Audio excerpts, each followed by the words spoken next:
सुभान अल्लाह।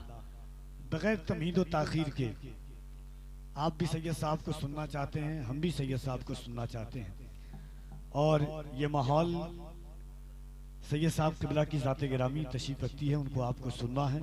तो मोहब्बत के साथ मैं चाहता हूँ कि अली के बेटे की आमद से कबल दोनों हाथों को उठाइएगा और एक चीज़ जान लीजिएगा, जो अली के लाल का दिल से इस्तकबाल करता है, ये दिल जो है ना, दिल, अगर इस दिल में अली के बेटे की सच्ची मोहब्बत होगी, अली के बेटे की सच्ची अकीदत होगी, तो खुदाए वाहिद की कसम पूरी दुनिया आपको गिराने के लिए लग जाएगी, मगर आप गिर नहीं पाएंगे कभी।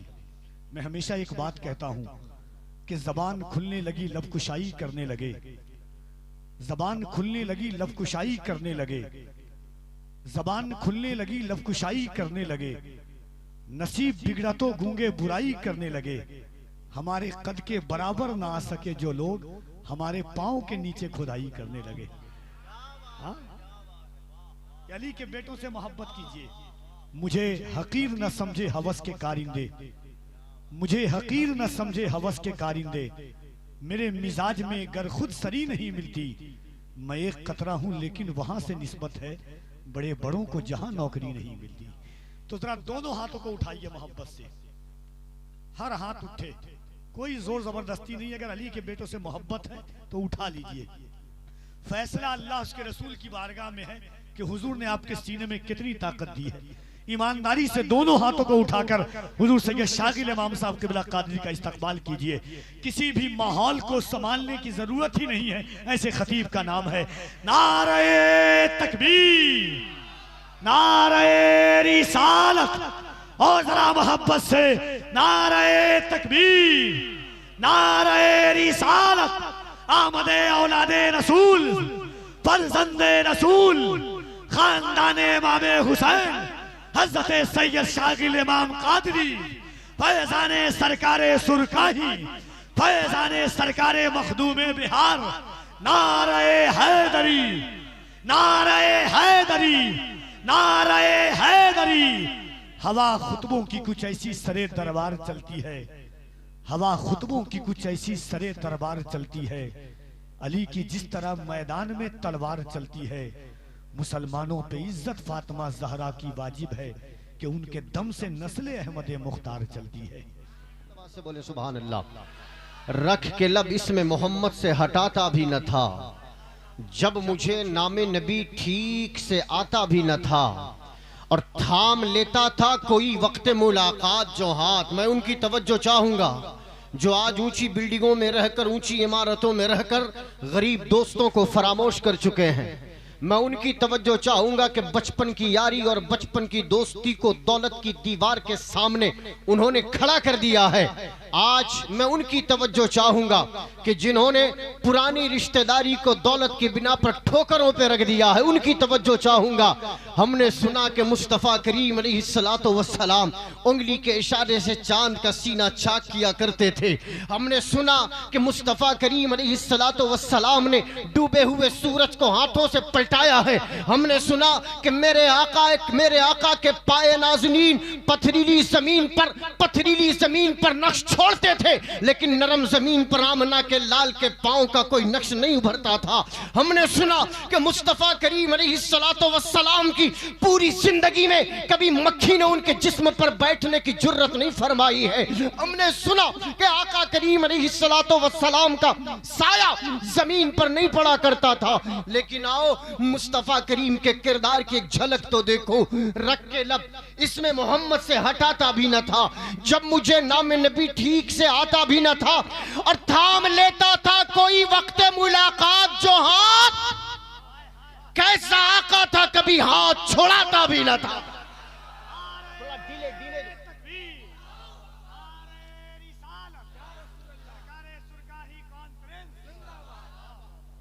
थाम लेता था कोई वक्त मुलाकात जो हाथ। तकब्बुर और गुरूर की सल्तनत पर अपनी हुकूमत के कायम करने वालों, तुम सामना के लाल की चौखट की भीख मांगने के लिए यहाँ बैठे हो कि जिनके बारे में लिखने वाले ने लिखा कि थाम लेता था कोई वक्त मुलाकात जो हाथ। कैसा आका था, कभी हाथ छोड़ाता भी न था। थाम लेता था कोई वक्त वक्त मुलाकात जो हाथ कैसा आका था, कभी हाथ छोड़ाता भी न था और आप पहले ही मुआफी उसे दे देते थे। बाप बेटे से नाराज है, बेटा बाप से नाराज है, भाई भाई से नाराज है, दोस्त दोस्त से नाराज है, शौहर बीवी से खफा नजर आता है, बीवी अपने शौहर से नाराजगी का इजहार करती है, पड़ोसी पड़ोसी से बात करने के लिए तैयार नहीं। एक मुसलमान जिस मुसलमान को देखकर मुस्कुराए तो सदक़े का सवाब मिलता है, वही मुसलमान अपने मुसलमान भाई को एक दो दिन नहीं, दो दो चार चार साल तक देखकर मुंह फेरता नजर आता है। जबकि हम उस शरीयत के मानने वाले हैं कि एक मुसलमान को दूसरे मुसलमान भाई से 3 दिन से ज्यादा तक ताल्लुक की कोई इजाजत नहीं दी जा सकती। लेकिन आओ पैगंबर इंसानियत की चौखट पर कि जिनकी बारगाह की शान ये है कि रख के लब इसमें मोहम्मद से हटाता भी न था, जब मुझे नामे नबी ठीक से आता भी न था, थाम लेता था कोई वक्त मुलाकात जो हाथ कैसा आका था, कभी हाथ छोड़ाता भी न था और आप पहले ही मुआफी उसे दे देते थे, मन्नतें करके मनाना जिसे आता भी न था। मनाने के लिए लोग घंटों लगे रहते हैं, मैसेजेस पे मैसेजेस, फोन कॉल्स पे फोन कॉल, हम फोन कट करते चले जाते हैं। इससे बात नहीं करना, इसको इग्नोर करना है, इसे निगलेक्ट करना है, इससे गुफ्तगू नहीं करना है, इससे रिश्तेदारी नहीं निभाना है। हमने अपने आप को इस दुनिया में इस तरह रखा है कि हमें पता ही नहीं है कि हमें अल्लाह की बारगाह में हुजूर भी होना है, हमें अल्लाह की बारगाह में हाजिरी भी देना है कि जहां हाल ये होगा फमन यअमल मिस्काल ज़र्रतिन खैरन यरा वमन यअमल मिस्काल ज़र्रतिन शर्रन यरा। हमने जिंदगी में अगर एक जर्रा बराबर भी नेकी की होगी हमारी आंखों के सामने वो दिखाई देगा, और अगर हमने दुनिया में एक बुराई की होगी वो भी हमारी निगाहों के सामने जाहिर होगी। लोगों अपने आप को संभालो, इस तरह गुरूर और तकब्बुर के महल कायम करते हुए न चलो कि रब की बारगाह में अगर हाजिर हो जाओ तो तुम्हारी नमाजें कम है, रोजे कम है, इबादत कम है, ज़ुहद कम है, वरा कम है, तकवा कम है, नेकियां कम है, किरदार की नेकियां कम, अखलाक की नेकियां कम है। कहीं ऐसा न हो कि तुम्हारा तकब्बुर तुम्हारे जहन्नम में ले जाने का सबब बने, कहीं ऐसा न हो कि तुम्हारा गुरूर तुम्हें जहन्नमी बनाने का सबब बने, कहीं ऐसा न हो कि कते ताल्लुक तुम्हें अल्लाह अज़्ज़ वजल की बारगाह की नाराजगी ले डूबे। अल्लाह अल्लाह आओ जरा मुस्तफ़ा की बारगाह तो देखें, रख के लब इसमें मोहम्मद से हटाता भी न था, जब मुझे नाम नबी ठीक से आता भी न था, थाम लेता था कोई वक्त मुलाकात जो हाथ कैसा आका था, कभी हाथ छोड़ाता भी न था। आप पहले ही मुआफी उसे दे देते थे, मन्नतें करके मनाना जिसे आता भी न था, और आप पहले ही मुआफी उसे दे देते थे, मन्नतें करके मनाना जिसे आता भी न था, और आप उसकी भी सुना करते थे ढेरों बातें। अल्लाह अल्लाह। बेटा माँ के सामने बैठने के लिए तैयार नहीं है, बेटा बाप के साथ गुफ्तगू करने के लिए तैयार नहीं है, भाई को भाई से बैठकर बातें करने के लिए वक्त नहीं मिलता, दोस्त को दोस्त के साथ बैठकर बात करने के लिए वक्त नहीं मिलता। हम किसी के घर में जाते हैं तो सबसे पहले वाईफाई का पासवर्ड पूछते हैं। हम किसी के घर में जाते हैं, 4 दोस्त मिले, रिश्तेदार मिले, भाई भाई मिले, 2-4 मिनट की गुफ्तगू होती है, और 1 घंटा अगर बैठे तो अगला 55 मिनट जो होता है वो हमारा एक दूसरे का मोबाइल में सर्फ होता। कैसी रिश्तेदारी, कैसी भाईचारगी, कैसी हमारी जिंदगी। आओ मुस्तफ़ा करीम की बारगाह को तो देखें, हुजूर मिंबर पर खुतबा दे रहे हैं, खुतबा देते देते हमारे और आपके दिलों की धड़कन मुस्तफ़ा करीम अलैहिस्सलातो वस्सलाम मिंबर नूर से नीचे जलवगर हुए, मस्जिद नबवी से बाहर तशरीफ ले गए। देखा कि एक बूढ़ी औरत है, चेहरा उसका झुर्रियों में छुपा हुआ है, आंखें उसकी धसी धसी नजर आती है, हाथों में एक लाठी है जिस पर झुकी कमर के साथ वो टिकी खड़ी हुई है। मुस्तफ़ा करीम अलैहिस्सलातो वस्सलाम उसकी बारगाह में उसके पास जाकर खड़े हो गए। जरा सोचो तो सही, हम उस महबूब के मानने वाले हैं जिन्हें रब्बे कायनात ने जाहिरी तौर पर 63 साल की जिंदगी अता फरमाई, लेकिन हुजूर पाक अलैहिस्सलातो वस्सलाम जब जाहिरी तौर पर इस दुनिया से पर्दा फरमा रहे थे तो उनके चेहरे, उनके दाढ़ियों के चंद बाल सफेद थे, उनके सर का चंद बाल सफेद था। मुस्तफ़ा से ज्यादा ताकतवर, मुस्तफ़ा से ज्यादा कवी आका करीम अलैहिस्सलातो वस्सलाम सलाम से ज्यादा बहादुर रब्बे कायनात ने कायनात में किसी को पैदा नहीं फरमाया। लेकिन अबू बकर क्या देखते हैं, उमर क्या देखते हैं, उस्मान और अली क्या देखते हैं कि मुस्तफा उस बूढ़ी औरत के पास जाकर झुकी कमर के साथ खड़े हो गए, अपनी कमर को झुकाया, अपने कानों को उस बूढ़ी औरत के होठों के करीब किया ताकि उसको बोलने में मुश्किलात का सामना न करना पड़े, वो बोलती रहे। कायनात का महबूब दूर नजदीक की सुन के दूर नजदीक के सुनने वाले वो कान लाले करामत पे लाखों सलाम। वो मेंबर पर बैठकर भी उसकी बमता सुन सकते हैं, वो मेंबर पर रहते हुए भी उसकी फरियाद सुन सकते हैं। लेकिन दुनिया को दर्श तो देना था कि आमना के लाल के अखलाक की एक झलक तो देखो। उस बूढ़ी औरत के पास मुस्तफा खड़े हो गए, कमर को झुकाए हुए हैं, अपने कानों को उसके होठों के करीब किया है। उसने हुजूर की बारगाह में अपनी कहानियां सुनाई है, अपनी बमता सुनाई है, अपनी रुदात सुनाई है, अपनी फरियाद सुनाई है, अपना दुखड़ा सुनाया है। आका सुनते रहे, वो सुनाती रही, आका सुनते रहे, वो सुनाती रही। पीछे तमाम असहाबे मुस्तफा हाथ बांधे खड़े हुए, उठा दो पर्दा, दिखा दो चेहरा कि नूर बारी हिजाब में है, जमाना तारीख हो रहा है कि महर कब से नकाब में है। हुजूर का चेहरा फिरे, आंखों को ज़ियाबार किया जाए, हुजूर के रुखे ज़ेबा से अपनी आंखों को शरफयाब किया जाए। लेकिन हुजूर सुनते रहे, वो सुनाती रही, हुजूर सुनते रहे, वो सुनाती रही। जब उसने काफी देर तक मुस्तफा की बारगाह में अपनी कहानियां सुना डाली, अब आका से इजाजत मांगती है। अपनी लाठी को जमीन पर टिकाए हुए उल्टे कदम अपने घर की जानिब पलट पड़ी। हुजूर ने अपना रुखे ज़ेबा अपने यारों के करीब, अपने सहाबा के दरमियान फेरा। मुस्तफा के जलवे ज़ेबा से निकलने वाली किरणों से मुस्तफा के जानेसार सहाबा ने अपनी आंखों को रोशन किया, अपने दिल को रोशन किया। और उन्हीं में से किसी सहाबी ने दस्त बस्ता हुजूर की बारगाह में अर्ज किया था, मेरे आका आपके कदमों से उड़ने वाली खाक पर मेरे माँ बाप कुर्बान हो जाए। या रसूल अल्लाह, माजरा समझ में नहीं आया, आखिर वो क्या सुना रही थी? आखिर इतनी देर तक उसने आपको मशक्कत में डाला, इतनी देर तक उसने आपको मुसीबत में डाला।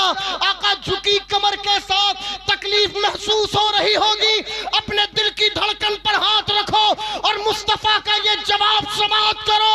आका फरमाते हैं, गुलामों ये न देखो कि वो क्या सुना रही थी, बात फकत इतनी है कि पूरे शहर में उसकी कोई नहीं सुनता। अगर मोहम्मद भी उसकी बात न सुने तो वो अपनी कहानियां किसकी चौखट पे सुनाने जाए। सुनने वाला दिल तो रखो। ये एक अजनबी है, एक औरत है जो दहलीज़े मुस्तफा पर अपनी कहानियां सुनाने आई, अपनी फरियाद सुनाने आई। आप उसकी भी सुना करते थे ढेरों बातें, वो जिसे पास कोई अपने बिठाता भी न था। आप ही आप उतरते थे फरिश्तों के हुजूम। वो अजब शाह था, दरबार सजाता भी न था, और आप कांधों पे नवासे लिए चल पड़ते थे। कांधों पे आप कांधों पे नवाज कोई कांधों पर बैठाए तो बहुत अजब करने की बात नहीं, ताज्जुब खेज बात नहीं है। हुजूर ने उस दौर में अपने नवासों को कांधों पे बिठाया। शायर ने नक्शा खींचा, कहा आप कांधों पे नवासे लिए चल पड़ते थे, गोद में जब कोई बच्चों को बिठाता भी न था। आप कांधों पे नवासे लिए चल पड़ते थे, गोद में जब कोई बच्चों को बिठाता भी न था। जभी तो ताजदार बरेली ने कहा, अल्लाह की सरतावा कदम शान है ये, इंसान ही इंसान, वो इंसान है ये। कुरान तो ईमान बताता है इन्हें, और ईमान ये कहता है मेरी जान है ये। ईमान ये कहता है मेरी जान है ये। अल्लाहुम्मा सल्ली अला सय्यिदिना व मौलाना मुहम्मदिन व अला आलिहि व सहबिहि व बारिक वसल्लम। सलातों व सलामन अलैका या रसूल अल्लाह सल्लल्लाहु अलैहि व आलिहि वसल्लम। बहुत इख्तिसार के साथ चंद मिनटों के लिए हाजिर। कुरान ने कहा, या अय्युहल्लज़ीना आमनू तूबू इलल्लाह तौबतन नसूहा। उलमा बैठे हैं, पूछें इनसे, ऐ ईमान वालो, ऐ ईमान वालो, अल्लाह की तरफ रुजू करो, अल्लाह की तरफ पलट जाओ। तौबतन नसूहा, ऐसा पलटो कि दोबारा फिर वापस गुनाह का इरादा न करो। ऐसा पलटो, ऐसी तौबा करो कि फिर उस तौबा को तोड़ने की जुर्रत न कर सको। यहां जितने लोग बैठे हैं, जितने लोग, कोई एक बंदा भी ऐसा नहीं होगा जो ये कहने की जुर्रत कर सके कि हाँ मैंने कोई गुनाह नहीं किया। कोई एक बंदा ऐसा नहीं होगा जो ये कहने की जसारत कर सके कि मुझसे कोई खता, मुझसे कोई लग़्ज़िश, मुझसे कोई जुर्म नहीं हुआ। आका फरमाते हैं कि हर इंसान खताकार है, हर इंसान, लेकिन बेहतरीन खताकार वो है जो गलतियों के बाद, खताओं के बाद, लग़्ज़िशों के बाद अपने रब की बारगाह में रुजू कर ले। 60 साल की जिंदगी हमने गुजारी, 40 साल की जिंदगी हमने गुजारी, 50 साल की जिंदगी हमने गुजारी। जो आदत 20 साल की उम्र में थी वो 40 साल की उम्र तक है। जो आदत 30 साल की उम्र में थी वो 50 साल तक है। जो आदत, जो खराबी, जो जुर्म, जो लग़्ज़िश, जो खताएं, जो गुनाह हमसे आज से 10 साल पहले होते थे वो आज भी हमारी जिंदगी में है। तो फिर सोच कर देखो कि रमजान के रोजे हमें क्या दे गए, हमारी इबादतें हमें क्या दे गई, नमाजों की पाबंदियां हमें क्या दे गई, जलसों की हाजिरी हमें क्या दे गई, उलमा के खिताबात हमें क्या दे गए, पीराने किराम की बारगाह से हमने जो दुआएं ली उसका फैद और उसका असर हमें कहां लेकर गया। अगर हमारी जिंदगी गुनाहों के अड्डे से बाहर नहीं निकली, अगर हमारी जिंदगी गुनाहों के, जुर्मों के अड्डों से बाहर नहीं निकली, तो खुदा की इज्जत और जलाल की कसम, न संभलोगे तो मिट जाओगे। ऐ हिंदी मुसलमानों, तुम्हारी दास्तां तक भी न होगी। अपने आप को पहचान, हमारा कोई रब है, हमारा कोई मालिक है, कोई खालिक है, कोई राज़िक है, जो हमसे सवाल करने वाला है, जो हमसे पूछने वाला है। तौबतन नसूह के बारे में मुफस्सिरीन इकराम ने फरमाया कि गुनाहगार जो होता है ना वो 3 किस्म का होता है। कितनी किस्मों का? बुलंद आवाज से, कितनी किस्मों का? 3 तरह का गुनहगार होगा। एक गुनाहगार वो जो गुनाह करे और गुनाह के करने के बाद सिरे से इनकार कर दे कि मैंने ये गुनाह नहीं किया। गुनाह किया और उससे जब पूछा जाए तो वो डायरेक्ट इनकार कि मैंने नहीं किया। ऐसा गुनाहगार अल्लाह अज़्ज़ा वजल की बारगाह को नाराज करने वाला, सख्त नाराज होता है परवरदिगार। पूछा दूसरा गुनाहगार, कहा कि दूसरा गुनाहगार वो जो गुनाह करे और जब उससे उस गुनाहों के बारे में पूछा जाए तो वो उस गुनाह को जायज ठहराने की झूठी दलील देने की कोशिश करे। ये दूसरा गुनाहगार जो पहले गुनाहगार से ज्यादा खतरनाक, ये भी अल्लाह को नाराज करने वाला। गुनाह किया और जब उस गुनाह के बारे में उससे पूछा गया तो उसने कहा कि हाँ मैंने तो किया है, लेकिन इसकी दलील ये है, झूठी दलील है, जिसे हम और आप अपनी ज़बान में कट दलील कहते हैं। अब तीसरा गुनहगार, तीसरा गुनाह, हमें ये चेक करना है कि हम किस कैटेगरी में। हम भी गुनहगार, आप भी गुनहगार, सब खताकार। कोई ऐसा शख्स नहीं है जो पाक और साफ है। कामिल जात फकत हुजूर की। अल्लाह अज़्ज़ा वजल, अल्लाह तबारक व तआला ने जो हुजूर को बनाया वो ऐसा किसी को नहीं बनाया। वो हुजूर का सदका है जो अहले बैत पे उतरा, जो असहाबे मुस्तफ़ा पे उतरा, जो औलिया कामिलीन को गुनाहों से पाक, गुनाहों से महफूज रखने वाला। लेकिन हमारी और आपकी जिंदगी गुनाहगार की तीसरी किस्म। फरमाया तीसरा गुनाहगार वो कि जब गुनाह करे और उससे उस गुनाह के बारे में पूछा जाए तो बरजस्ता कह के हाँ मुझसे गलती हो गई, मैं बंदे आजिज, मुझसे खता हो गई, मुझसे लग़्ज़िश हो गई, अल्लाह मेरे इस गुनाहों को माफ फरमाने वाला। मुफस्सिरीन फरमाते हैं कि वो 2 गुनाहगार बड़ा खतरनाक, लेकिन तीसरा गुनाहगार जिसने फौरन इकरार जुर्म कर लिया, रब्बे कायनात इकरार जुर्म की बरकत से उसके गुनाहों को माफ फरमा दे। ये तीसरा गुनाहगार। हमें देखना है कि हम किस कैटेगरी में रखते हैं। दारुल उलूम तैगिया कंजुल उलूम के इस सालाना इजलास में, इस स्टेज पर बैठकर मैं एक दावत फिक्र आपको देने की कोशिश कर रहा हूं। हमारा हाल क्या है बताओ? हमारा हाल, मोबाइल चोरी हो जाए ना तो उस पे आंसू आ जाते हैं, बेटे को चोट लग जाए तो उस पे आंसू आ जाते हैं, घर में मैयत हो जाए तो उस पे आंसू आ जाते हैं, मस्जिद से अगर अच्छी चप्पल चोरी हो जाए तब भी लोगों की आंखों में आंसू आ जाता है, किसी ने फोन रिसीव नहीं किया तब भी आंखों में आंसू आ जाता है। हमारा हाल यह है कि कोई गुफ्तगू न करे तो आंखों में आंसू आ जाता है। हमने अपने आंसुओं को इतना सस्ता कर लिया, इतना सस्ता कर लिया कि जब चाहा इसे दुनियावी मामलात में बहा दिया।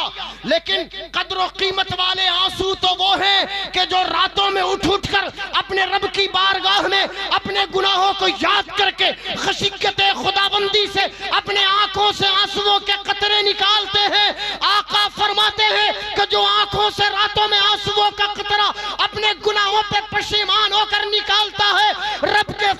उसे हाथों में उठाते हैं, उसके गुनाहों से निकलने वाले आंसुओं के कतरे की शान ये है कि वो जमीन पर बाद में गिरता, अल्लाह उसके गुनाहों को पहले माफ फरमा देता। आप याद कीजिए 50 साल की जिंदगी में कब अपने गुनाहों पे हम रोए हैं, 40 साल की जिंदगी में हमने अपने गुनाहों को कब अपने रब की बारगाह में पेश किया। हमने वो गुनाह जो तन्हाइयों में किए, हमने वो गुनाह जो दुनिया वालों के सामने किए, हमारी वो लफ्ज़िशें, वो खताएं जिससे हमारी जबान से निकलने वाले जुमलों ने न जाने कितने दिलों को तार तार किया, हमारी जबान से निकलने वाले जुमले और गालियों ने न जाने कितने दिलों को जख्मी किया और चूर चूर किया। बताइए कि इसके बारे में पूछने वाला आपका रब जब आपसे पूछेगा तो आपके पास जवाब क्या होगा। आका इरशाद फरमाते हैं कि 2 कतरे ऐसे हैं जो अल्लाह की बारगाह में बड़े मकबूल हैं। एक वो कतरा जो रात में गुनाहगार अपनी आंखों से निकालता है खशीयत खुदाबंदी में डूब कर, और दूसरा कतरा वह जो मर्द मुजाहिद मैदान जंग में इस्लाम की बका के लिए लड़ता है और दुश्मन की जानिब से चलने वाली हमला आवर शय उसके जिस्म को छलनी करती है। खून का कतरा जमीन पर बाद में गिरता, अल्लाह उसके गुनाहों को पहले माफ फरमा देता है। लेकिन इन दोनों कतरों का जब हुजूर ने तस्करा किया तो पहले गुनाहगार की आंखों से निकलने वाले आंसुओं का तस्करा किया। हम कितने दूर अल्लाह की बारगाह से होते जाएंगे। कोई है जो ये गारंटी दे सकता है कि मैं हज करने के बाद ही मौत को गले लगाऊं? कोई है जो ये गारंटी दे सकता है कि बेटों की शादी हो जाएगी उसके बाद मौत मेरे दरवाजे पे दस्तक देगी? कोई है जो इस बात की गारंटी दे सकता है कि फलां प्लॉट खरीदा है उस पर बिल्डिंग की तामीर कर लूंगा उसके बाद अल्लाह की बारगाह में हाजिरी होगी? कोई है? मेरे आका ने फरमाया, हुजूर की हदीस का मफहूम है कि हमारी उम्मत 60 और 70 साल के दरमियान इस दुनिया से चली जाएगी। हमारी उम्र बड़ी मुख्तसर सी है। 40 साल अगर किसी ने गुजारा है तो फकत 20 साल बचे हुए, वो भी इल्ला माशाअल्लाह, अगला सेकंड भी उसकी मौत का हो सकता। हम में से अक्सर जिसकी मौत होती है जरा गौर तो करें कि उनकी उम्र का तकाजा क्या था, कौन बचाने वाला, कौन पूछने वाला। यहाँ आंख बंद हुई, आमाल मुनक़ते हो गए सिवाय 3 की, जो उसने इल्म फैलाया, सोशल काम किया, या फिर उसकी औलाद जो उसके हक में मग़फ़िरत की दुआएं करे। कोई है बचाने वाला? कोई है हाथ थामने वाला? हमारी गुनाहों से, हमारे जुर्मों से, हमारी लफ्ज़िशों से बचाने वाला कौन?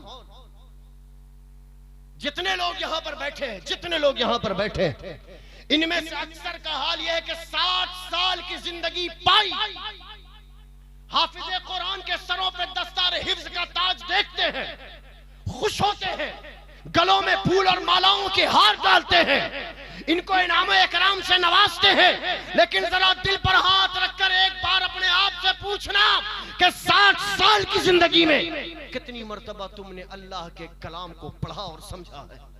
कितनी मर्तबा, कितनी मर्तबा खुदा के कलाम की तुमने तिलावत की है? कितनी मर्तबा अल्लाह तबारक व तआला से तुमने बातें की है? बुजुर्ग फरमाते हैं कि जब मुझे अल्लाह से बात करना होता तो मैं नमाज पढ़ता हूँ, और जब अल्लाह को मुझसे बातें करना होता तो मैं कुरान की तिलावत करता हूँ कि मेरा रब मुझसे क्या कहता है। हम कब तक गुनाहों के दलदल में, जुर्म की लफ्ज़िशों की वादियों में गोताज़नी करते रहेंगे? कोई तो बचाने वाला होना। अल्लाह के हबीब की शिफात पर उम्मीद है, भरोसा है, यकीन कामिल है, लेकिन सब कुछ हुजूर की शिफात। हम गुनाह करते जाएं और हुजूर हमें बख्शवा लेंगे, हम गुनाह करते जाएं हुजूर हमें बख्शवा लेंगे। चेहरा तो बनाए हुजूर का सामना करने का। हमारी रातें कैसी गुजरती है, हमारा दिन कैसे गुजरता है, हमारा सफर कैसे गुजरता है, हमारी महफिलें कैसी होती है, हमारी तन्हाइयों का हाल क्या है, तन्हाइयों का हाल क्या है। जितने लोग हैं यहाँ पर, जितने लोग, मैं अगर अभी हाथ उठवाऊं तो सबका हाथ उठेगा। कितने लोग हुजूर को देखना चाहते हैं, देखना चाहते हैं, हुजूर का दीदार करना चाहते हैं, करना चाहते हैं? एक नुस्खा बताता हूं, अल्लाह सबसे पहले मुझे और उसके बाद आपको उस पर अमल करने की तौफीक दे। इन आंखों को वो न दिखाओ जो हुजूर देखना पसंद न करे। इन आंखों को वो न दिखाओ जो हुजूर देखना पसंद न करे। और सारा मफहूम आप समझ चुके हैं। हम अपनी आंखों को बेहया बनाए, हम अपने दिल को दागदार बनाए, हम अपनी आंखों को इतनी बेहया और इतनी बेहया बनाए कि हम अपने भाई के साथ वो मनाजिर देखने की जुर्रत ना कर सके। इन आंखों को हमने इतना पापी, इतना मुजरिम, इतनी खताकार बना दी।